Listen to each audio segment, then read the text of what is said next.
한국 가요계의 전설들이 미국에 온다. 세시봉 LA 콘서트. 50년이 넘는 우정 속 추억의 이야기와 노래들. 한국 가요사의 큰별 조영남, 한국 통기타 문화의 개척자 윤형주, 그리고 세시봉의 막내 김세환까지. 3월 16일 LA에서 만나요. 뭐라고? LA에서 만나자고. 16일 LA에서 만나자고. 오케이. 따스한 추억을 만들어줄 세시봉의 미주 콘서트. 3월 16일 LA에서 만나요. 힘든 시기, 우리는 함께하면 이겨낼 수 있습니다. 라디오 서울이 함께하겠습니다. 강혜신의 오늘의 미국.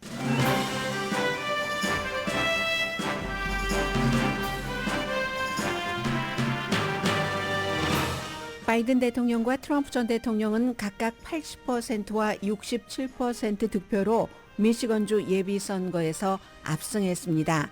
그러나 바이든 대통령은 그의 친이스라엘 정책에 시위하는 유권자의 거센 반발을 처음으로 투표로 확인했고, 트럼프 전 대통령은 과거의 90% 이상 지지가 67%로 내려간 걸 확인한 선거입니다. 이제 2024년도 대선은 바이든 대 트럼프인 게 확실시되고 있습니다. 1년 전 정치인으로서 거의 끝날 것 같았던 트럼프 전 대통령이 어떻게 천하무적 난공불락이 됐는지 잠시 뒤에 전해드립니다.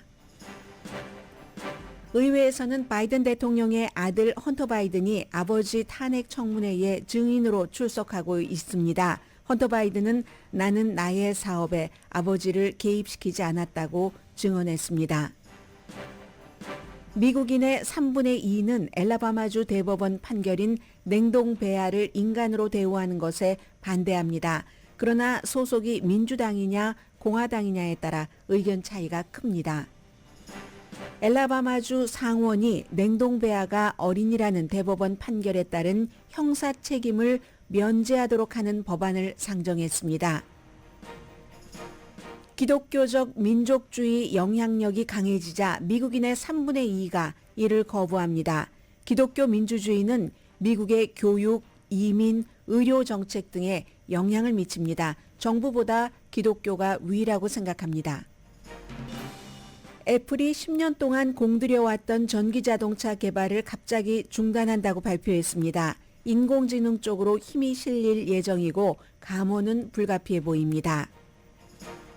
인공지능 칩의 황제 회사 엔비디아를 따라잡기 위해 전력 투구하는 회사들이 많지만 엔비디아의 3가지 핵심 요소를 따라잡기 힘들다고 이코노미스트가 보도했습니다.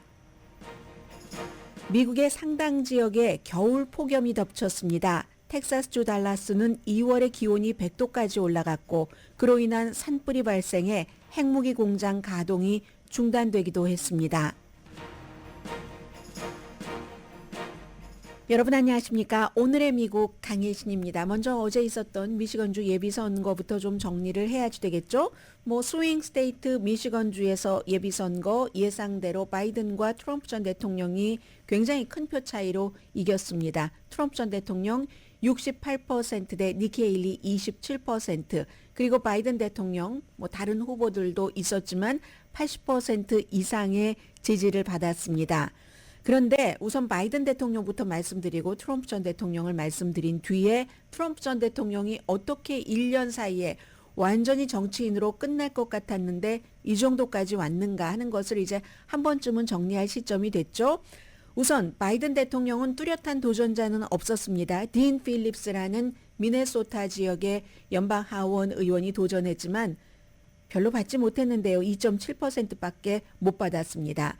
그러나 민주당의 유권자 가운데 13%가 uncommitted. 바이든도 아니고 아무도 아니라는 얘기예요.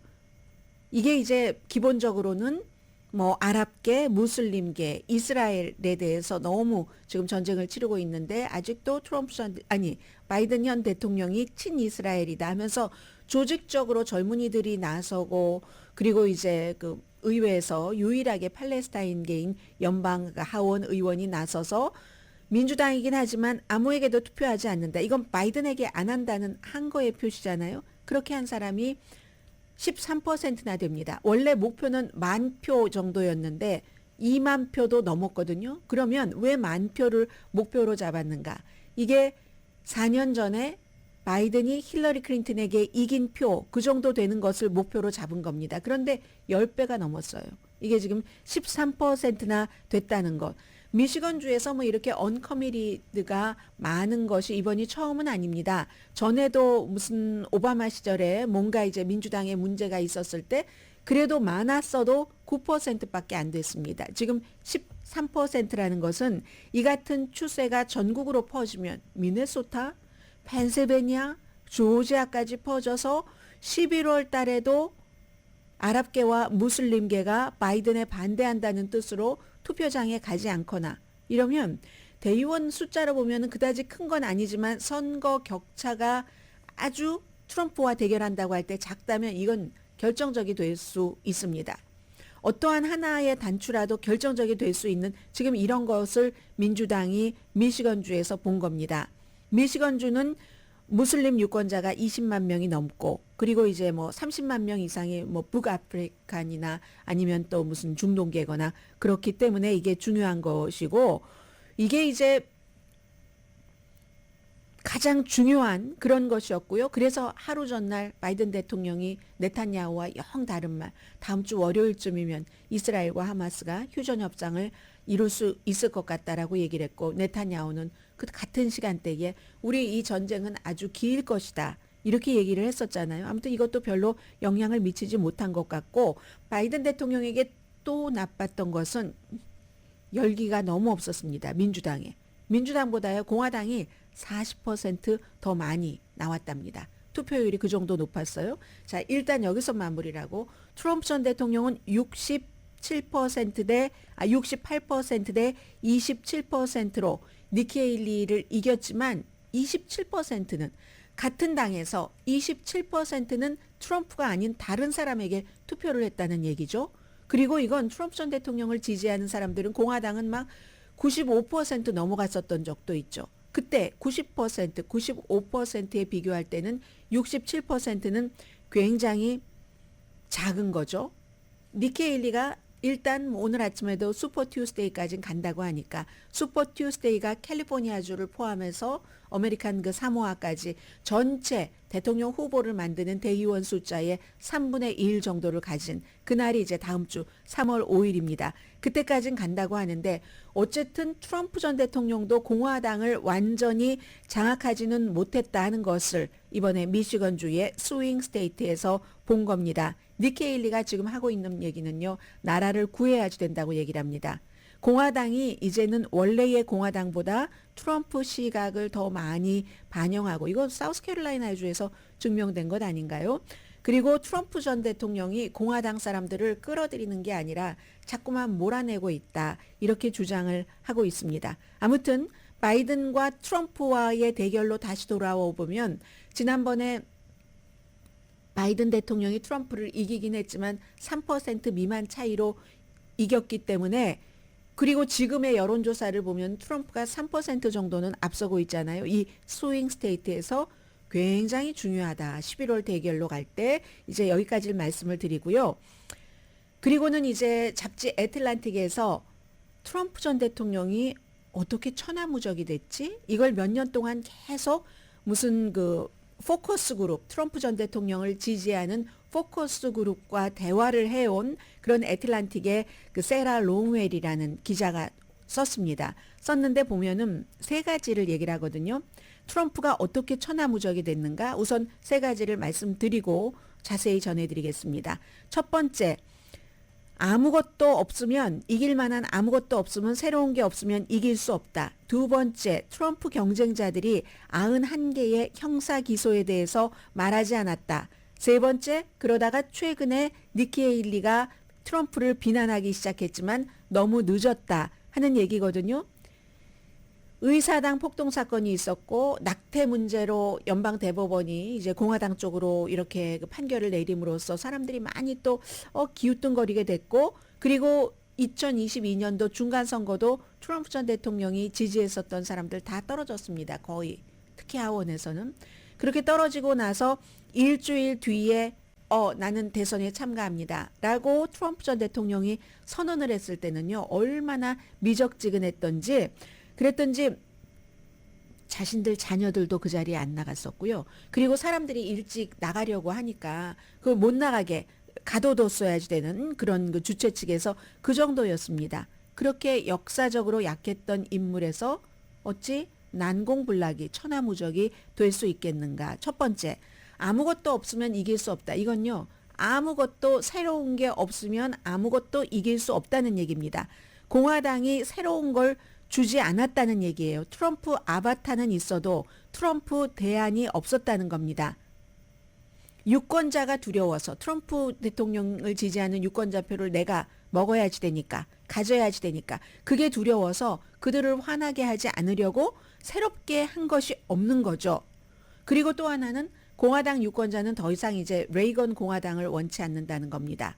올드 스쿨, 보수 공화당은 예산 균형이고요. 공화당의 가장 큰 특징이 아마 한국 분들 중에서도 난 이래서 공화당이 좋아라고 말씀을 하실 겁니다. 첫 번째, 예산 균형. 두 번째, 자기 스스로의 책임. 세 번째, 미국의 국제사회에서의 리더십을 말합니다. 그런데 지금은 공화당이 트럼프 공화당이 돼서 외교적으로는 미국의 리더십이 아니라 고립정책, 우리만 잘 살면 된다. 그리고 두 번째로 아주 도드라지는 게 국내에서는 적을 다 버려버리겠다. 복수해버리겠다. 이런 후보를 좋아하고 이 후보가 트럼프 전 대통령이라는 겁니다. 새로운 내가 트럼프가 아니고 다른 거야 하는 걸 안 보여주고 트럼프의 아바타나 트럼프 라이트, 콕 오리지널 콕이 맛있나요? 콕 라이트 맛있나요? 이렇게 왜 트럼프가 없다면 몰라도 트럼프가 있는데 왜 트럼프 아바타래? 트럼프 라이트를 왜 뽑아야지 되지? 트럼프 것을 트럼프보다 잘할 사람이 누구지? 우린 강한 사람이 좋아. Like hell. 막 지옥처럼 그렇게 강한 사람이 좋고 벽돌집처럼 강한 사람이 좋아. 그가 우리의 사람이야. 이게 바로 새로운 것을 보여주지 않았기 때문에 트럼프가 1년 사이에 이렇게 올 수 있었다는 거고요. 두 번째는 트럼프 경쟁자들이 91개의 형사기소에 대해서 말하지 않았다. 나아가서 대부분의 후보는 한두 명을 빼고는 그리고는 트럼프를 방어했습니다. 론 디산티스는 트럼프 전 대통령에게 쥐어진 그런 씌워진 91개 혐의 4개 케이스에서 이걸 정치의 범죄화라고 얘기를 했고 니키 헤일리 후보는 사법 정의보다는 민주당이 복수하는 거다. 비벡 라마스와미는 내가 대통령이 되면 첫날 난 트럼프 전 대통령을 사면할 것이야. 이렇게 얘기를 했습니다. 크리스 크리스티, 뉴저지 전 주지사라든가 아사 허친슨 전 주지사를 빼고는 이 두 사람은 그래서 일찌감치 내려오고 만 겁니다. 그렇게 그리고 또 하나 이것은 민주당도 책임이 있겠죠. 지금 애틀란틱은 지적하지 않았지만 뭐 스토미 데니엘스와 같은 포르노 배우와 하룻밤 잤다고 그것을 또 연방선거법 위반까지 연결을 시켜서 형사기소할 일인가. 이 점은 이제 민주당의 실책이라고 볼 수도 있고요. 세 번째, 트럼프가 난공불락이 된 이유. 그러다가 그렇게 몇 개월을 오다가 니키 헤일리가 최근 몇 주일 사이에만 트럼프 전 대통령을 비난하기 시작했지만 이미 too late. 너무 트럼프가 쇠약하다. 와이프 이름도 뭐 잊어먹고 이거는 니키 헤일리가 한 얘기는 아닌가요? 뭐 등등 많은 그 기억력 없음에 대한 비난 그리고 엄청나게 무모한 사람. 그런데요. 이 니키 헤일리가 6개월 전에 그 당시에 팍스에서 이제 그 후보들 토론을 했을 때로 기억이 됩니다. 만약에 트럼프가 후보가 되면 여러분은 어떠시겠습니까? 트럼프를 이겨서 본인이 후보가 되겠다고 나온 사람들이에요. 근데 다 손들었잖아요. 크리스 크리스티 빼고였던가요? 트럼프가 후보가 되면 나는 지지를 하겠다. 그렇게 손든 니키 헤일리의 모습을 사람들은 기억하고 있습니다. 트럼프의 경쟁자들이 트럼프의 기소를 유념하지도 않고 그가 후보가 되면은 그를 강하게 지지하겠다고 하는데 유권자는 왜 그러면 안 됩니까? 그들이 마녀사냥이라고 하는데 유권자는 왜 그렇게 믿으면 안 됩니까? 그래서 트럼프가 1년 전 쪼그라들었다가 이러저러한 이유로 지금 대통령에 당선될 가능성이 높아진 겁니다. 론 디산티스를 한번 키워보려고 했죠. 팍스나 여러 월스트리트저널 같은 매체에서도 그의 흥망성쇠를 보면은 역시 처음엔 트럼프의 위협처럼 보였는데 문화전쟁 이슈로요. 난민들을 뭐 마샤스 빈야르드로 난민 신청자들을 보낸다던가 아니면 학교에서 막 책에 관한 것 또 디즈니와 싸우고 그를 지지하는 지지 기반은 좋아했죠. 플로리다주에는 맞았습니다. 그러나 그러한 것들이 전국적으로 드러날수록 too much 인기가 없어지는 겁니다. 니키 헤일리요? 앞으로 몇 주일은 연장할 수 있을까? 몇 주일도 아니네요. 지금 3월 5일 되면은 그 이후에는 어떻게 더 나오기가 좀 힘들겠죠? 기회가 없습니다. 3월 5일까지 간다 할지라도 대선 후보가 된다는. 그러나 트럼프 전 대통령이 만약에 그럴 리가 없어 보입니다만 그 사이에 감옥에 갇히거나 심각한 건강상의 문제가 있다면 마지막 남은 사람은 니키 헤일리밖에 없습니다. 그런데 잡지 애틀란틱은 여기까지 오는 것이 불가피한 것이 아니라 이렇게 트럼프에 한 10명 정도 됐던 반대했었던 사람들이 크리스 크리스티 분명하게 빼놓고는 기회가 있는데 트럼프가 이래서 미국의 세계에서의 위치라든가 국내에서도 화합을 해야지 되지 복수한다는 건 안 된다라든가 기소에 대해서도 그렇게 그 검찰이 증거 없이 기소할 수도 없고 그걸 또 이제 판사가 이렇게 저렇게 봐줄 수도 없는 일이다라고 했다면 트럼프가 여기까지 오지 않고 그들 가운데 누군가가 공화당에서 후보가 될 수 있었는데 기회를 다 써버린 겁니다. 낭비해버린 겁니다. 기회를 안 쓴 거죠. 차라리. 이유는 간단합니다. 지금 애틀란틱의 지죠. 공화당 엘리트는 유권자들을 이해를 잘 못한다는 겁니다. 특히 중도층 유권자들을. 8년 동안을 계속 트럼프 옆에서 트럼프가 뭔가를 잘못해도 계속 변명해주고 눈을 감고 지지하고 모든 면에서 그를 지지하고 그의 당이라는 신호를 주고 이제 와서 니키 헤일리도 레이건 당이 아니라 트럼프의 당이라고 비난을 합니다. 거의 10년이 지났잖아요. 8년 하면 10년이 지나는 사이에 트럼프는 순교자가 된 겁니다. 공화당 엘리트 정치인들에 의해서 역사상 최고의 대통령이 돼버렸습니다. 유권자가 그가 유일한 사람이야 라고 생각하는 건 무섭긴 하지만 놀랍지는 않다. 왜냐하면 공화당 정치인들이 그렇게 만들었기 때문에 세라 롱웰이 그렇게 쓰고 있습니다. 왜 이 얘기를 말씀드리냐면요. 트럼프가 그리하여 다시 본선거에서 바이든을 이길 수 있는가? 여기는 제가 계속 말씀드리지만 바이든 하면은 선의는 있는데 사람은 나쁘지 않는데 기억력이 없는 무력한 노인이야. 그런데 트럼프 전 대통령은 자아도취적이고 그야말로 막 복수의 화신처럼 돼서 이렇게 되는 계획적으로 그렇게 하려는 사람, 민주주의를 전혀 신경 쓰지 않는 사람, 누구를 선택할 것인가? 이 둘 중에 하나를 선택을 해야지 되는 겁니다. 그 선택에는 부통령 후보들도 많이 보게 되겠죠. 그러면 왜 공화당의 엘리트들은 트럼프 전 대통령을 이렇게까지 난공불락 천하무적으로 키웠는가? 왜냐하면 그 후보들이 이렇게 트럼프의 행동을 받아들이고 그러면서도 그의 그 범죄를 변명하면서도 트럼프를 이길 수 있길 바란 겁니다. 이 세상에 그런 게 어디 있겠습니까? 트럼프 편에 있는 게 유리하다고 생각을 했었으니까.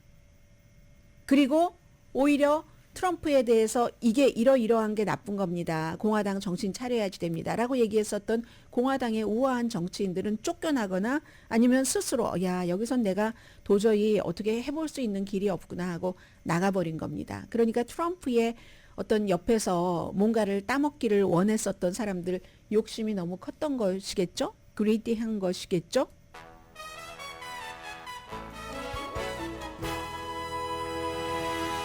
문제는 대선에서 정말 11월 대선까지 가서 바이든 대 트럼프가 됐을 때 트럼프가 이길 수 있을까? 모르겠습니다. 오늘의 미국은 전문가가 추천하는 이민법, 가정법 전문 재인정 종합법률사무소, 총 20억 달러 승소, 교통사고와 상해 전문 브라이언 타필라와 CG 변호사 그룹, 코지다운 갤럭시 이불은 잠이 솔솔 오게 하는 기능성 거위털 이불로 독일 회사와 함께 생산합니다. 코지다운 갤럭시 이불 공동폰입니다. 잠시 뒤에는 미국의 그 기독교 민족주의를 조금 오늘 말씀을 드리겠습니다. 왜냐하면 저는 늘 뒤에서 뉴스 준비하면서 이것저것을 들여다보고 있지만 마침 여론조사가 나왔거든요. 그러니까 한꺼번에 뭉쳐서 미국의 민족주의, 기독교 민족주의라는 게 뭘 말하는 건가? 모든 인종을 다 포용하는 건가? 생각이 다르다고 하더라도 같은 사람으로 생각을 하는 건 그렇지 않습니다. 적으로 놓고 인종은 백인 중심입니다. 잠시 뒤에 전해드립니다.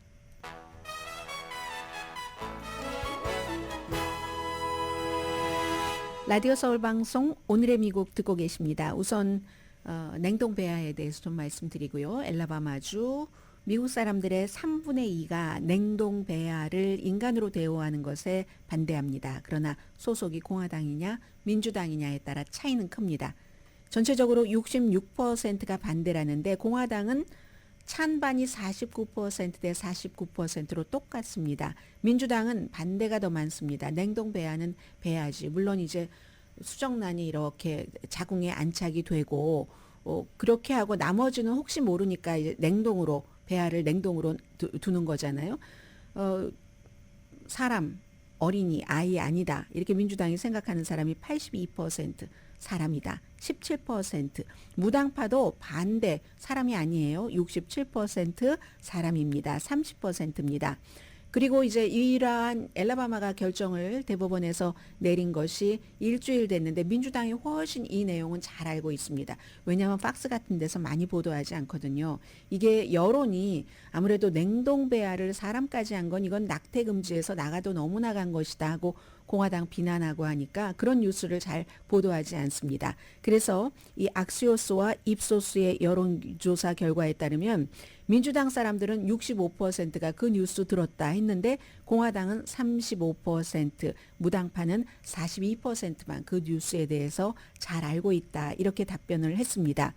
물론 엘라바마주의 판결이 체외 수정 자체를 금지하진 않습니다. 그러나 잘못해서 이제 뭔가 그 배아가 냉동돼 있는 뭔가를 누군가가 떨어뜨렸다던가 뭐 지난번처럼 누군가가 그걸 훼손을 했다던가 이렇게 되는 경우는 사람이니까 사람이 숨지면 살인죄가 되는 거잖아요. 형사처벌. 이런 것들 때문에 지금 굉장히 이 이슈가 커졌고 선거에도 영향을 미칠 겁니다. 엑시오스와 입소스 여론조사 결과는 결론을 엘라바마 대법원이 내린 지 일주일 뒤인 지난 금요일부터 일요일까지 1,020명을 대상으로 했고 오차 범위는 3.3%포인트입니다. 그래서 오늘 상원이 체외 수정을 보호하는 연방 규정 그리고 다른 인공 수정에 따라서 형사 책임을 면제하게 하는 안을 두 가지 안을 내놨습니다. 그리고 주말에 트럼프 전 대통령이 굉장히 빠르잖아요. 여기에 대해서 이거 엘라바마 주 의회에서 대법원의 판결에 대해서 뭔가 행동을 해야지 된다. 그러니까 연방 대법원의 판결에 트럼프 전 대통령도 지지하지 않는 겁니다. 오늘 두 가지 법안이 나왔는데 이 만약에 누군가가 시험관을 뭐 바닥에 떨어뜨린다던가 이런 정말로 의도하지 않은 부주의한 살인이 나올 수도 있잖아요. 그래서 이제 이런 케이스에 대해서 면책 특권을 준다. 그러나 대법원이 판결한 사람이야 하는 자체는 뭐 유지가 되겠죠. 그런데 이제 이 같은 문제는 낙태라든가 체외 수정이라든가 하는 건 굉장히 개인적인 경험에서 나오는 거죠. 체외 수정도 낙태에서부터 더 나가서 프로-라이프, 프로-초이스 대신에 생명의 중요함 뭐 이런 거를 이것도 기독교적인 정신이 바탕에 깔려서 나오는 겁니다. 이 대법원장 자체가 그렇게 얘기를 했고 해서 미국 사람의 거의 반은 본인이 알고 있는 사람이 낙태를 했고 10명 가운데 7명은 유산을 했습니다. 그리고 지난주에 뭐 이 체외 수정에 대해서도 한 40%, 41, 2% 정도가 본인이나 다른 사람이 체외 수정을 한 것을 안다고 얘기를 했죠. 지금 트럼프 전 대통령과 공화당은 트럼프 전 대통령도 본인이 당선되면 16주일 이후의 낙태는 금지하려는 안을 마련 중인데 이 낙태에 대해서는 그 안이 별로 인기가 없어요. 낙태를 물론 뭐 16주일, 20주일 이후에 하는 사람은 많지는 않습니다. 다만 이제 이게 상징적인 거잖아요. 그리고 개인의 자유를 보호하는가 하는 개인의 자유를 보호한다면서 총기 소지를 그렇게 강력히 살상무기까지 주장을 하는 공화당이 어떻게 이런 것은 하지 않느냐 뭐 이런 얘기도 아무튼 많이 나오고 이게 이제 지금 핫버튼 이슈가 된 건데 이런 모든 것들이 어디서 나오냐 하면은 기독교적 민족주의에서 나옵니다. 낙태도 그랬고 교육도 그랬고 이 교육이라는 것은 플로리다주를 포함해서 많은 주에서 뭐 이 책은 안 되고 이 책은 되고 무슨 또 성소수자에 관한 어떤 처우 같은 것도 마찬가지죠. 이 의료 정책, 이민도 마찬가지입니다. 기독교적 민족주의자들은요, 이민에 반대합니다. 백인이 주도하는 기독교인이 미국을 다 이끌어가야지 된다는 겁니다. 언젠가 제가 여러분들께 말씀을 드렸는데 7개의 산이 있다고 해서 지금까지는 막 대다수는 아니지만 트럼프 전 대통령을 강력히 이런 사람들이 지지를 합니다. 7개의 산 명령 해서 Seven Mountains Mandate라고 해서 여기에 속한 그룹들이 있는데 그게 바로 지금 공화당의 하원 의장인 마이크 존슨 그리고 베아도 냉동 베아도 사람이다라고 판결을 한 엘라바마주의 그 탐 파커죠? 그 대법원장 이런 사람들이 바로 7산 명령이라는 얼마 전까지만 해도 완전히 비주류였어요. 트럼프 전 대통령은 강하게 지지를 했지만 이 주류 쪽으로 이렇게 떠오르면서 교육, 책 같은 것, 낙태, 이민에 이렇게 영향을 미치고 있는 겁니다. 낙태 접근 당연히 제한을 하고 7개의 산이라는 게 영역을 이제 7개 정도로 나누어서 가족, 종교, 정부, 교육, 예술과 오락, 상업, 그다음에 이제 비즈니스요. 그다음에 미디어. 이 7개의 산을 다 정복해야지 되는데 누가요? 기독교인이. 백인 기독교인이 정복을 해야지 되는데 그 가운데서 트럼프가 2개 산은 정복을 했다고 봅니다. 미디어와 비즈니스. 나머지도 트럼프가 다 정복을 해야지 된다는 사람들이 이제 엘라바마주의 이런 그 냉동배아도 사람이라든가 낙태를 절대로 해서는 안 된다던가 이런 걸 하는 겁니다. 심지어 민주주의가 사라져야지 된다. Welcome to destroy 민주주의라고 지난번에 CPEC에서 얘기한 것을 여러분들께 말씀을 제가 드렸더니 어떤 사람들이 농담한 것이라고 하는데 약간의 풍자적인 것도 있지만 사실은 그게 진심입니다. 왜냐하면 민주주의는 사라져야지 된다. 엘라바마의 대법원장도 배아는 사람이다 라고 판결문을 쓰면서 강조를 했던 것이 막 하나님이 너무너무 화가 나서 인간을 파괴하기 전에는 인간은 인간의 손으로는 인간을 파괴할 수가 없어. 모든 생명체를 배아도 인간이야. 이렇게 얘기를 했잖아요. 뭐 창세기 등등을 막 인용을 하면서 그리고 이제 CPEC에서의 잭 포소빅이라는 사람 얘기 제가 여러분들께 들려드렸었죠. 웰컴 CPEC 아주 가장 우파적인 지난 주말에 끝난 공화당의 정치행동위원회 여기서 원 아메리카 네트워크에서 일을 했었던 사람 이 사람이 잭 포소빅이 한 얘기가 웰컴 투 민주주의 그 파괴에 오신 것을 환영합니다.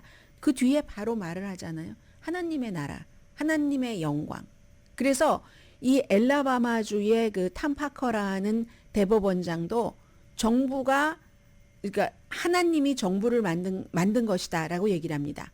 그래서 하나님이 정부 위에 있어야지 되고 모든 법적인 것이나 모든 이런 것은 기독교 민족주의자적인 입장에서 세븐 마운틴을 중심으로 하나님의 뜻대로 가야지 된다고 생각하니까 미국이 종교와 정치의 분리를 얘기를 했었던 존 F 케네디 시절부터 지금까지는 그래 왔는데 얼마나 달라졌는가를 알 수가 있습니다.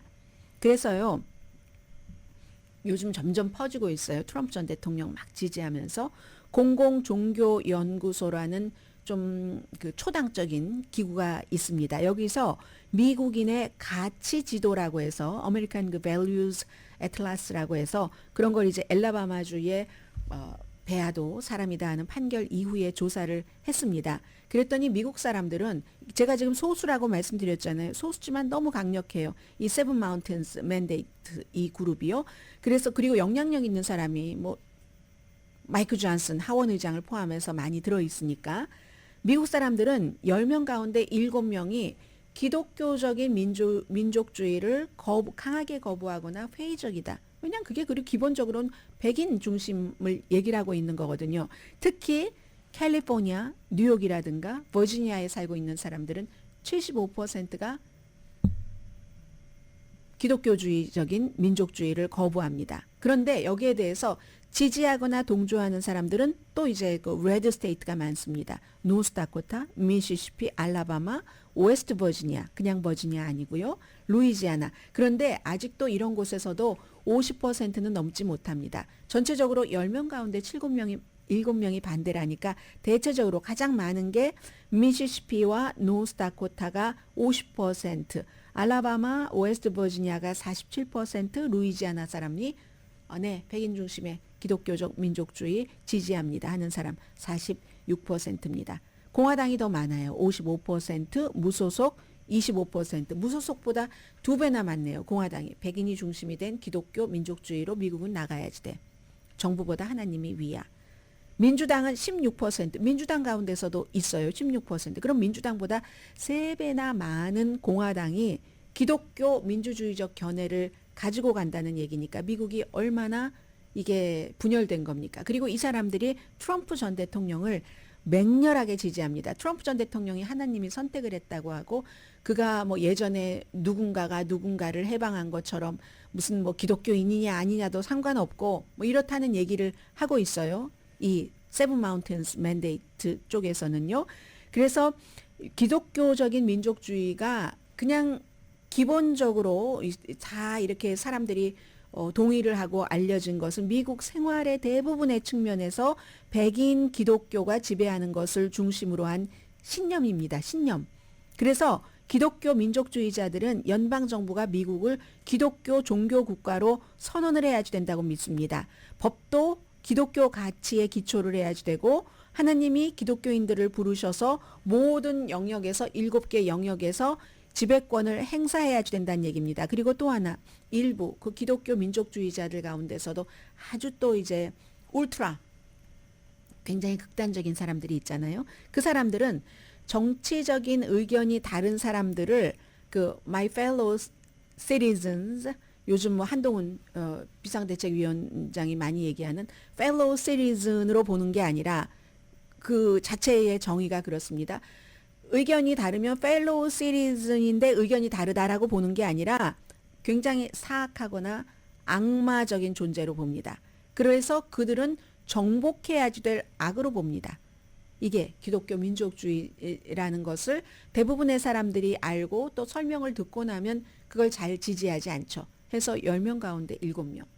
보수적인 주, 진보적인 주에 따라서 차이가 크고 당에 따라서 차이가 큰데 앞으로는 아마 여러분들께서 이 기독교적인 민족주의라는 것에 대해서 그 많이 들어보시거나 아니면 그들의 그 영향력이 이민, 교육, 의료 이런데 그냥 어느 날 갑자기 낙태를 금지해야지 돼 이렇게 되는 게 아닙니다. 바탕에는 다 이런 것들이 깔려 있다는 것을 느끼실 것 같습니다. 잠시 뒤에 애플, 엔비디아 전합니다. 그런데 애플과 엔비디아가 제가 이게 좋다, 주식값이 이렇다를 말씀드리려는 게 아니라 세계 최고가 최고의 뭔가를 만들려고 하다가 방향을 바꿨을 땐 왜 그런가?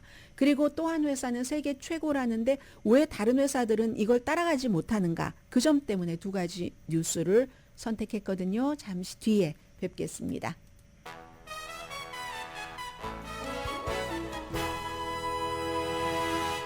라디오 서울 방송 오늘의 미국 듣고 계십니다. 전혀 예고되지 않았었던 뉴스가 지금 나오고 있습니다. 의사당에서 미치 매코넬 공화당 상원 원내대표가 자신은 11월 선거가 끝나면 공화당 대표 자리에서 내려올 것이라고 지금 발표를 하고 있습니다. 그러니까 다시 공화당의 원내대표가 되는 선거 같은 것을 하지 않겠다는 뜻이죠. I still got a thrill walking into the Capitol. And especially on this venerable floor, knowing that we, each of us, have the honor to represent our states and do the important work of our country. 네, 좀 전에는 이제 그 본인이 그 일을 그동안 오랫동안 해왔으니까 그런 것이 굉장히 영광스러웠다고 했고, 글쎄요, 무슨 말을 하려는지는 모르겠습니다만은 이 의사당에 있는 한 사람 한 사람이 다 어떤 그 대표자, 그 헌법기관으로서 정말 중요한 일을 하고 있다. 그런 얘기를 했는데, 그가 11월 달에 다시는 이제 그 공화당의 상원 대표가 되려는 시도를 하지 않겠다고 얘기하는 것은 그동안 사실은 지적을 많이 받았죠. 바이든 대통령보다도 1살 많습니다. 82살입니다.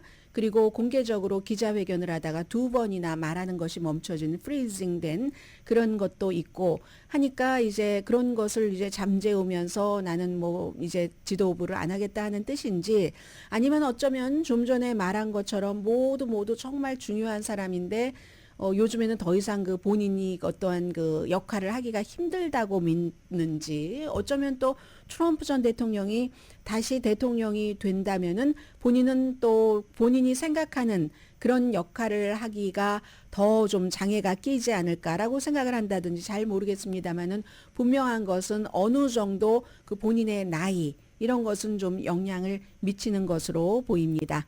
미치 매코넬 공화당 상원 원내대표가 11월 달에 대표 자리에서 물러날 것이다. 지금 그 같은 발표를 하고 있습니다. 애플은 10년 동안 열심히 조심스럽게 그렇게 전기 자동차 만드는 것을 연구를 해왔죠. 세계에서 가장 가치가 있는 회사 애플, 마이크로소프트, 그 다음에 이제 엔비디아 지금 이렇게 돼 있잖아요. 뭐 미국이나 세계에서나 제일 가치 있는 회사가 애플인데 10년 동안 정말 너무 많은 돈을 들였고 직원이 2,000명이 전기 자동차를 만들기 위해서 가장 야심찬 계획 사업 중 하나였습니다. 프로젝트 타이탄이라고 이름을 붙였어요. 그런데 아직 공개적으로 얘기한 것 같진 않은데 어제 블룸버그가 이 내용을 보도를 하고 나서 오늘 많은 매체가 따라서 보도를 하던데요. 자동차 산업을 변화시킬 수 있는 잠재력도 가지고 있었고 그리고 무슨 애플이 하니까 굉장히 지켜보고 있는데 아니 아직까지도 자동차가 나오려면 몇 년은 더 있어야지 되겠구나 생각을 했는데 이게 그냥 우리가 안 한다 하니까 직원들이 어땠겠어요. 직원들이 한 몇백 명은 인공지능 부서로 배치될 것이다 하는 이메일을 받았다고 하고요. 애플이 뭐 핸들이나 페달이 없는 자동차도 개발하려고 하다가 포기했고 현대의 그 테크놀로지는 불가능하니까요. 자율주행차에 대한 언급을 하진 않았지만 아마 애플이 자동차를 내놓으면 10만 달러 정도는 되지 않을까. 그럼 이제 테슬라와 거의 비슷한 수준의 비슷한 가격이라는 그런 얘기였는데 요즘 전기 자동차 시장은 조금 좀 슬로우 다운하는 그런 시기잖아요. 그리고 인공지능은 이제 말도 못해서 애플도 인공지능의 엔비디아의 젠슨 황 CEO에게 뭔가를 우리부터 주세요. 그 칩을 우리부터 주세요. 하지 않으면 뭔가 일을 하기가 어려워지고 이런 상황이죠. 어쨌든 이제 애플이 자세히 발표를 하겠죠. 몇백 명은 인공지능 쪽으로 간다고 하지만 일부는 해고되고 뭐 이런 건 어쩔 수 없지 않겠어요? 테슬라의 일론 머스크의 반응이 참 가볍더군요. 무슨 웃는 이모티콘이었던가요? 뭐 이런 것 하면서 잘했다는 웰컴 하는 식으로 상대의 이제 이런 것 테슬라는 그렇게 발표를 했습니다. 그리고 엔비디아의 칩이 인공지능 시장을 지배하는 이유는 무엇입니까? 이게 이코노미스트의 기사의 제목이었습니다. 이 회사에는 세 가지 큰 장점이 있습니다. 따라서 가까운 미래에도 엄청난 속도로 성장할 것으로 예상됩니다. 2023년 1월 이후 주식값은 450% 급등했고 주식의 총 가치가 2조 달러, 마이크로소프트, 애플 다음으로 세 번째로 가치 있는 회사인데 뭐 최근에 얼마나 이득이 났다, 뭐 주식값 오른다 이런 것은 여러분들께서 다 알고 계실 것 같고요. 세 가지인데 첫 번째가 왜 이 엔비디아를 다른 회사가 따라오기가 힘들 것인가. 첫 번째가 언젠가 한번 말씀드렸는데 GPU 약자로 가속기 한국말로 그렇게 불러도 될 것 같아요. 그래픽 프로세서 유닛이라고 해서 인공지능 칩인데 굉장히 막 뭔가를 일을 빨리 해주는 그래서 처음에 비디오 게임용으로 했었던 계산 실행이 빠른 거죠. 해서 뭐 아무튼 게임용 그런 그 뭐 회사라든가 아니면 이 그래픽 프로세서 유닛의 5분의 4가 엔비디아 겁니다. 뭐 암호화폐를 채굴할 때도 당연히 쓰이겠죠. 테슬라 자율주행 테슬라의 일론 머스크가 며칠 전에 그 월스트리트저널과 인터뷰한 거 보니까요. 월스트리트저널하고 아니 일론 머스크하고 또 한 사람 누구 그 매그니피센트 세븐의 CEO 두 사람이 이 그 젠슨 황 그 엔비디아의 CEO와 밥을 먹으면서 우리가 거의 베깅했다. 아주 비싼 무슨 일식당에서 밥을 먹은 거의 베깅했다고 얘기를 하더군요. 우리에게 좀 그 칩 좀 달라고 이런 얘기를 했는데 어쨌든 자율주행 그리고 제일 중요한 게 인공지능 모델을 훈련시키는 거잖아요. 2023년까지의 10년 동안 엔비디아가 계산 속도를 1000배를 높였답니다. 그 GPU 그런 거 첫 번째고 두 번째는 네트워킹. 이 데이터 센터가 처리 능력을 높이기 위해서 아주 수천 개의 GPU가 필요한데요. 뭐 큰 그림에서는 보통 일반 컴퓨터에는 한 이런 GPU라는 게 몇 개 들어간답니다. 그런데 엔비디아가 2019년도에 70억 달러의 네트워킹 기술 회사 멜라녹스를 기반으로 하는 이 회사를 이제 이렇게 인수를 해서 아주 고성능 네트워크를 첫 번째 GPU가 있어야지 되는데 그 GPU를 함께 착 이렇게 연결을 하는 그런 네트워크 성능을 아주 최적화한다는 그렇다는 겁니다. 세 번째는 프로세서 성능을 아주 미세하게 조정을 할 수 있는 소프트웨어 플랫폼인 쿠다라는 것을 이 소프트웨어에 엔비디아가 투자를 해서 결국은 이게 그 쿠다라는 게 이 업계에서 표준이 돼 버렸다고 하거든요. 그럼 쿠다, 네트워킹, 그리고 GPU 이 세 가지가 다 있다는 겁니다. 그래서 막 이윤 폭도 아주 커질 수밖에 없고 세 개를 다 가진 회사가 없기 때문에 2027년도까지 연간 4천억 달러 무슨 이윤이 성장을 할 것으로 보인다는 거잖아요. 그러니까 뭐 경쟁업체 무슨 뭐 오픈 AI의 뭐 CEO 샘 알트만이라든가 아마존, 알파벳 다 이제 뭐 데이터 센터용 AI 칩을 생산을 하기는 하는데 그렇게 되는 경우 조금 떼갈 수도 있지만 그러면 엔비디아는 가만히 있을까요? 엔비디아도 가만히 있지 않겠잖아요. 더 나은 이제 뭔가를 개발을 할 테고 엔비디아가 최고의 칩과 네트워킹 키드와 소프트웨어를 갖고 있기 때문에 이 AI 업계를 장악을 하는 건데 그러면 이제 후발 주자들이 이 세 가지를 다 해야지 된다는 겁니다. 엔비디아가요 30년도 더 전에 생겨서 엔비디아처럼 CEO가 변하지 않고 이 사람이 30년 이상을 계속 CEO로 젠슨 황이 해오고 있는데 뭐 실리콘밸리 어디서요? 어디라고 하던가요? 저기 데니스에서 밥 먹다가 젊었을 때 지금 61세인데 젊었을 때 밥 먹다가 이걸 아이디어를 냈다고 하잖아요. 그 뒤에 계속 한 사람이 CEO인 겁니다. 그러면서 세 가지 방향을 아주 철미하게 해왔기 때문에 반도체 거대 기업을 대처하려는 어떤 경쟁업체가 세 가지 영역에서 모두 이겨야지 되는데 이건 굉장히 어려운 주문이 될 것이다. 한동안 엔비디아는 갈 것이다 하는 얘기. 실력이 모든 면에서 대체 불가 실력이 있기 때문에 이런 얘기입니다.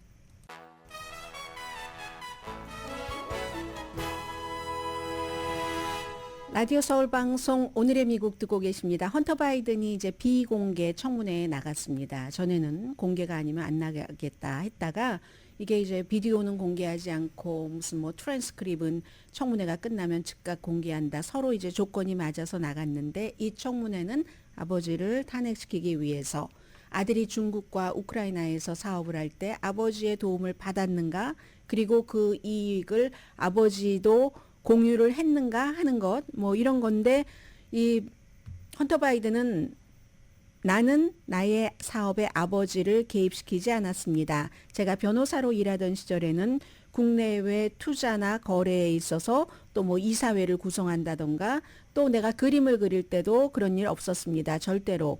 공화당이 아버지에 대한 근거 없고 마가 동기에 의한 음모를 증명하려고 시도했지만 실패했습니다. 뭐 이런 비난도 했고요. 1년 넘게 여러분의 위원회는 사법위원회, 감시위원회, 청문회였습니다. 아버지를 향한 당파적인 정치적 축으로 저를 추적했는데 그래서 빈정거림, 왜곡, 선정주의로 또 눈앞에 보이는 명확하고 설득력 있는 증거는 무시했습니다. 은행 기록이나 재무제표나 편지, 증언에 그런 사실은 따르지 않고 원하는 사람들이 계속 거짓말하고 있는 걸 증명하기 위해서 노력했습니다. 공화당 핵심 주장의 핵심인 정보를 제공한 FBI 연방정보원이 기소된 뭐 그 내용이요. 알렉산더 스미리노프 뭐 자신의 주장을 날조했다고 얘기를 했고 수사받는 동안에 그리고 러시아 정보관들이 줬다 이런 얘기도 했는데 이런 것은 전혀 쓰지 않는다는 거죠. 그래서 나의 아버지에 대한 근거 없고 이 마가의 음모를 뒷받침할 증거가 없습니다. 왜냐하면 그런 음모가 없었기 때문에 증거가 없습니다. 이렇게 얘기를 하고 있고요. 그리고 실제로 지금 공화당이 증거가 있으면 탄핵을 했겠죠. 근데 아직까지 증거는 없다는 말씀 우선 드립니다. 오늘의 미국은 전문가가 추천하는 이민법, 가정법 전문 재인정 종합법률 사무소, 총 20억 달러 승소, 교통사고와 상해 전문 브라이언 타필라와 CG 변호사 그룹, 코지다운 갤럭시 이불은 잠이 솔솔 오게 하는 기능성 거위털 이불로 독일 회사와 함께 생산합니다. 코지다운 갤럭시 이불 공동 후원이었습니다. 10시에 브라보 마이 라이프 방송됩니다. 미국의 상당 지역의 겨울 폭염이에요. 텍사스 댈러스가 100도라고 하는데 그 밖에도 뭐 93도인 적도 있고 100도인 적도 있고 오클라호마가 88도, 세인트루이스 80도, 뭐 여름이에요. 뭐 아무튼 이런 날짜로 계속 되니까 달라스의 펜텍스 사이트 알고 계시는 분들 많으시죠? 핵을 조립하고 뭐 해체하고 하는, 요즘은 해체만 하죠. 새로 조립은 안 하고. 여기에 그 북쪽에서 산불이 일어나서 어젯밤에는 공장 문 닫았다가 오늘 아침에 다시 공장 문을 열었거든요. 이 정도로, 아니 겨울에 무슨 폭염이라나요? 강혜신이었습니다.